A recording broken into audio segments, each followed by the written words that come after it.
Hello everybody and welcome to 4-Minute Book Reviews. My name is Joe Brown and today's book review is about The Creature from Jekyll Island.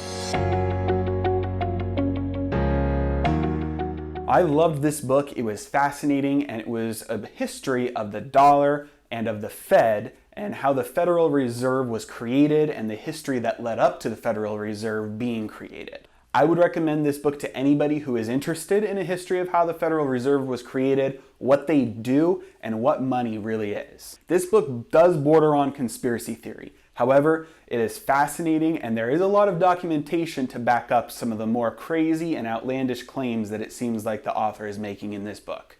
The one-sentence summary for this book is that the Federal Reserve is actually a banking cartel that is meant to support bankers and politicians and robs the American citizenry of their purchasing power. One of the key takeaways or nuggets that I enjoyed from this book is that there were actually 3 central banks before the Federal Reserve was created.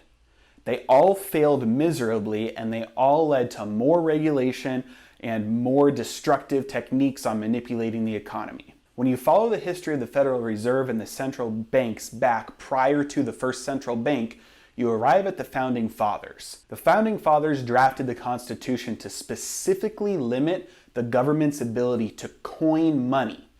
The Constitution says coin because they had experience with the government printing money. Each of the Founding Fathers had lived in a state that had tried a central bank before they were states when they were colonies, and that all led to massive economic catastrophe and local collapses of their local markets. So because they had all experienced the havoc wreaked from central banks in their colonies, when it came time to write the Constitution, they specifically outlawed printing money. Printing money was a way to create a currency that could be manipulated that was supposedly backed up by gold and silver, but could be printed to be more or less than what that supply actually was in order to help expand or shrink the money supply. As imagined, this is a slippery slope and leads to temptations from central bankers, and every single time it was tried, it led to destruction. Even though it was outlawed, they were able to find ways to institute central banks 3 times, and each time it did not work until 1913 when the Federal Reserve was finally created. This time it stuck. This book details the overall purpose of the Fed, which is to support government spending. See, the government usually spends more than it makes in tax revenue. In order to spend this extra money, it has to borrow it from somewhere. The government borrows this from the Federal Reserve. The Federal Reserve creates what's known as a treasury. So they print money to give it to the government and package that debt up and call it a treasury. That treasury is then sold to institutions or people or other governments as a form of safe debt. See, the government can always tax its citizens more in order to pay off that debt. One of the byproducts of this process is inflation.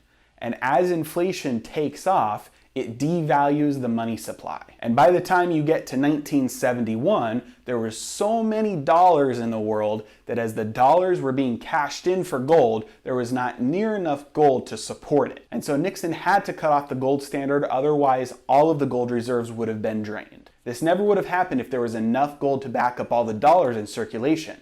But in order to stimulate the economy, the Federal Reserve, in conjunction with the government, prints more money. The end of this book is a look forward into the potential future where the dollar ultimately collapses.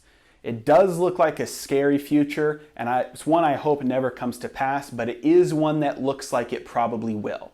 It's not like we haven't seen this happen in other countries in the past either. Economic collapses that lead to the destruction of the currency of that economy have happened time and time again throughout history anytime there's not something more tangible to back up the currency like gold or silver. Overall, I really enjoyed this book. It is a very interesting account and history of the Federal Reserve and what led up to the creation of it, and ways that you can protect yourself against the coming collapse of the dollar. If you're interested in reading this book, I've put the link to Amazon in the description below. Thank you so much for watching and have a great day.